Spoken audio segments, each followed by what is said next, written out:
couldn't find the ones that I liked, so I made my own brake lever, and things kind of snowballed from there. I wanted a set of brakes that had steel bearing pivots, so I had to figure that out on my own. I'm a flatlander, I wanted a lighter weight bike, so how could I eliminate any of those extra pieces around the bolts? The spokes are made out of kite sailing line, parasailing line. It's about the same strength as a regular 2mm spoke, and it's almost weightless. Coupler at the rim, it traces through here, it loops around to kind of tie it in place. Splices over to the next hole, loops around again, and then back to the other coupler. Bulletproof glass sleeves over a lightweight aluminum core. The bottom bracket is a bushing, so I got a 2-piece bushing. It works the same way, so that's about half the weight of a regular bottom bracket. This guy has been described to me as a bike mad scientist, and that is confirmed.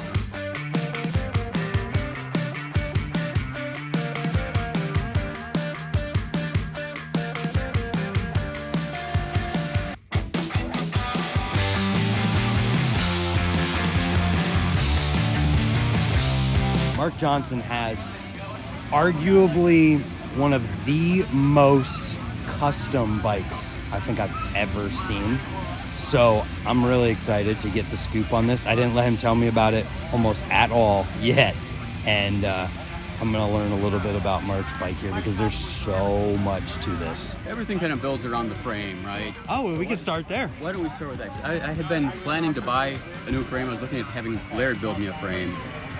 Going into 2020. Everything kind of derailed in 2020, so I put it off for about a year.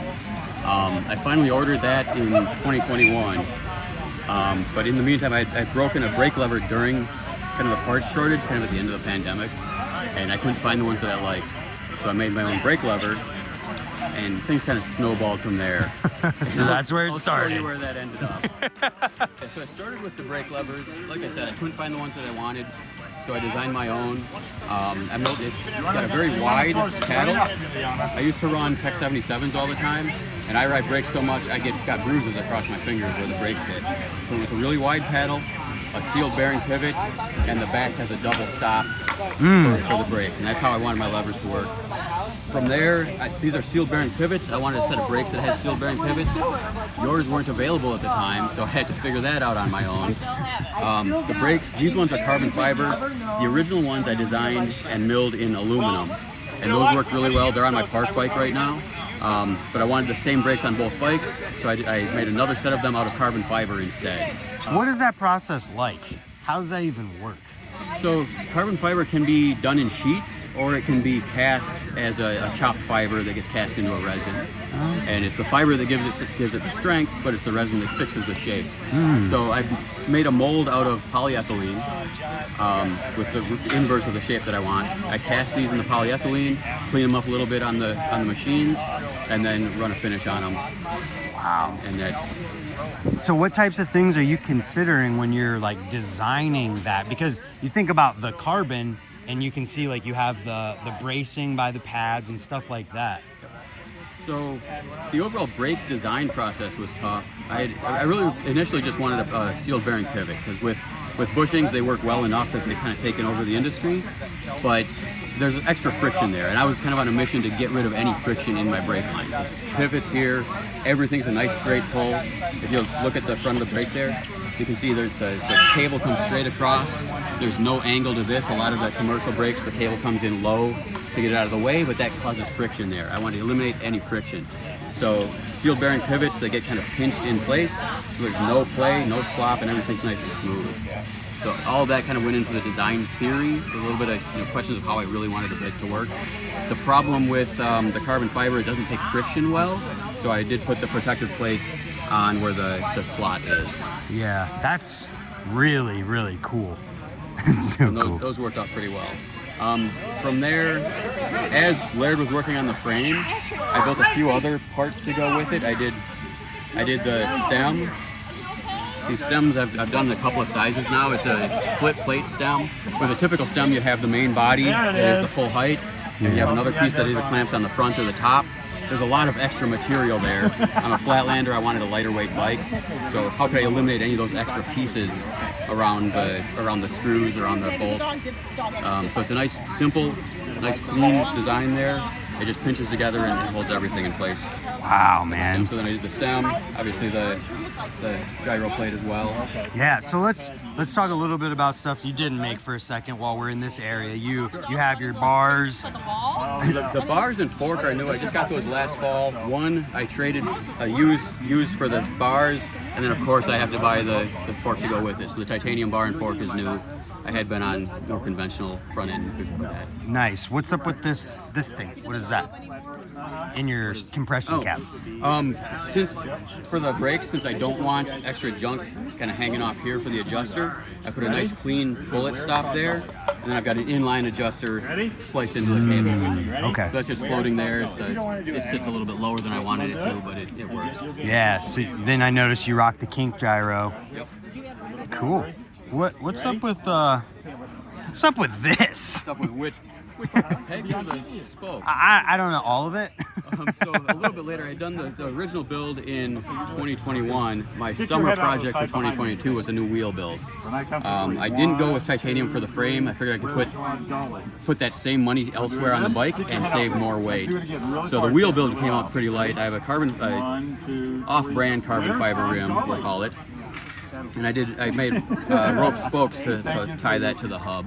I went with the Far East hub, which has held up great. I love these hubs. They spin nice and smooth. But the spokes are made out of, it'd be kite sailing line, parasailing line. Yeah. It's a 1.5 millimeter, 800-pound test kite sailing line, or spearfishing line, or something like that. So it's about the same strength as a regular 2 millimeter spoke, and it's almost weightless. It's lighter than, it's super light. It floats on water. It's a really light, really strong rope. That's crazy. The hard part was getting a coupler that worked. The rope doesn't work well with knots, so anytime you put a knot in it, you cut its strength by like 80%.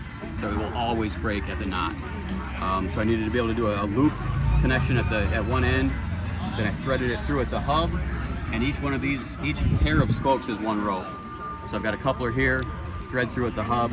Okay, can you trace one then for me? So these parallel ones. Yeah. There's a loop to the coupler at the rim. It traces through here. It loops around to kind of tie it in place. Splices over to the next hole, loops around again, and then back to the other coupler. So that's one rope. That is too cool. I laced it 1/3 3-cross and 2/3 straight laced. So the straight lace keeps it nice and rigid. The 3-cross handles any torque for the rear wheel. Wow, so that was like intentional. Yeah. It also made the build a little bit easier. Since they're rope spokes, you can't just put a rigid spoke in there and set the rim width. Doing the straight lace spokes first made it a little easier to build the wheel. That's too cool.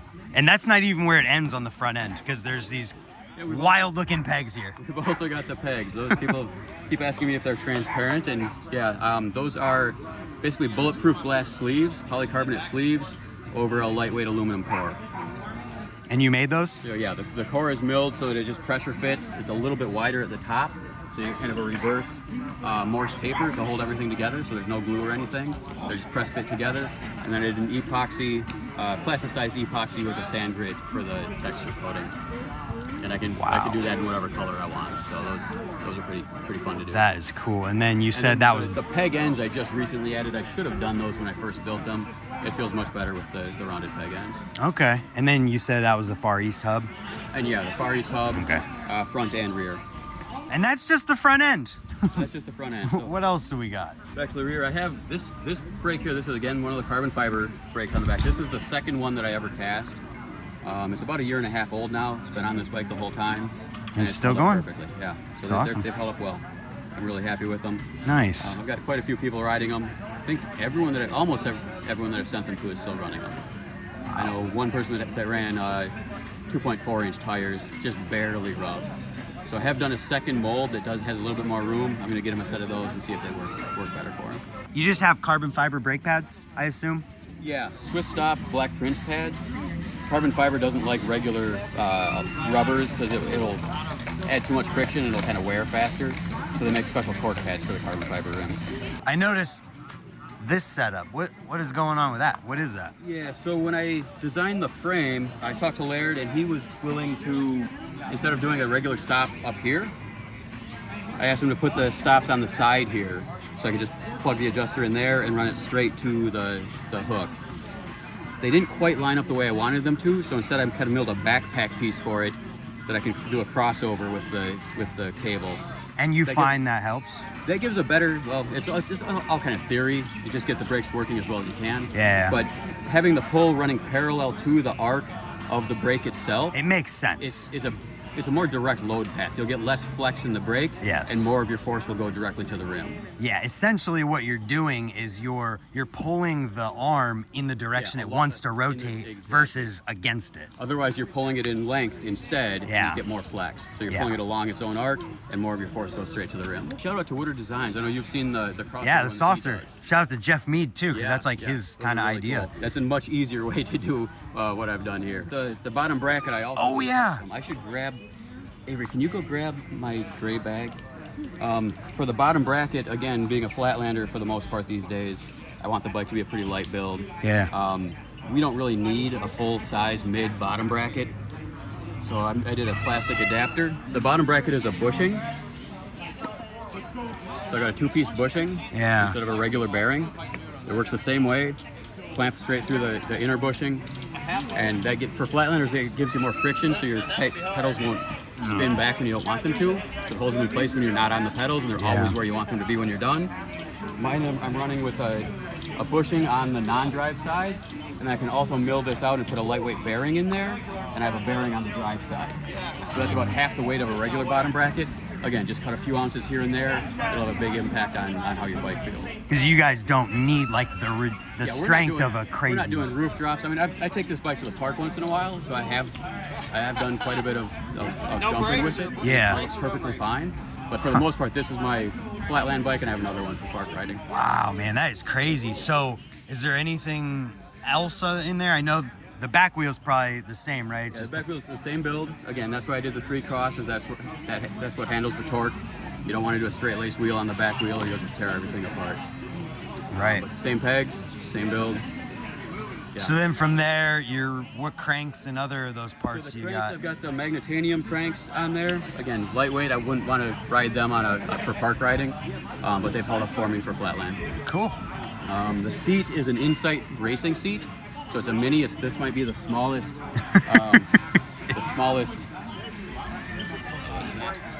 I've never described a seat as cute before, but that might be that cute. Could work, yeah. I like the size of it. It's like the perfect size to grab for steamrollers. Okay. But I do want to modify it a little bit. I'd like to make the nose a little bit shorter. I do jump over the top tube a lot, and I do tend to clip that. So I'll probably shorten that at some point, but it is a perfect size mini seat for that type of riding. That is cool. So I think the only thing left really would be like chain sprocket pedals. Sure, chain. So it's the S1 chain. I actually bought the S1, and they have an ultralight with hollow pins. I had both of them on hand. The S1 was actually lighter than the hollow ultralight, so I went with the S1. Nice. KMC S1, yeah. Nice. Haro baseline sprocket and Heresy. I think these are the nails pedals. Okay. And I have the arrows on my other bike. I like the Heresy pedals. Nice. And then I noticed you have S&M seat posts. Yep.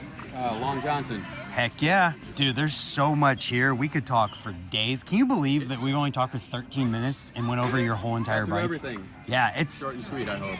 I think it's really cool that we're in a place with BMX right now where there's so many, I just call them makers, like BMX makers who are making their own parts and then finding out other people want those parts. And then like literally you have your brakes right there, right? It's so cool because you made the brakes and now like people want them and you're making them for people.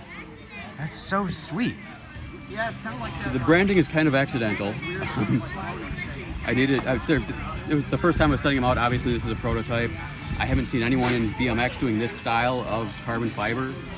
Even in mountain biking or street biking, the carbon fiber brakes are done up very different than Okay. I wasn't quite confident in the first few I sent out.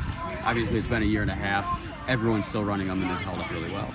So this is what you would get. There's, cool. Again, sealed bearing pivots, 2 bearings per arm. The protective facing at the slot. And then it comes with all of the hardware that you would need. This one I have set up for either front or rear. Usually, most people know where they're going to put their brakes. Yeah. So I'll either include front or rear hardware with either one. Man, that is, I don't know, like it's just really cool to see someone like you who's doing all this and people are stoked on it. And we're in a place where, like, with social media, you're able to go back and forth with all those guys. I don't want to be selling these. I don't have the time for it, but people like it. I can do it, and no one else is. So I put it out there, and people seem to be taking to it. So encouraging to see everyone, all the positivity, all the feedback. Seeing people like Woodard or Paragon or all the other people that are out there doing their own thing. Yeah. Just kind of inventing, innovating again. Yeah. You get to see that in BMX. Every once in a while, new technology will come along, and we'll get better parts, and then it'll be those parts for a while, Yeah. and then it happens again, and then so hopefully we're in that now again. Hopefully we get into it. things. The state of cycling as a whole in the world is tough for people to be able to invest in new stuff that they don't know is going to do well. So to have people like you, you're out here just doing it because you don't have to wait. You don't have a minimum. You can just make it. Keep it small batch. Yeah, it's super cool. We missed your tires. What tires are those? I didn't mention the Aries tires.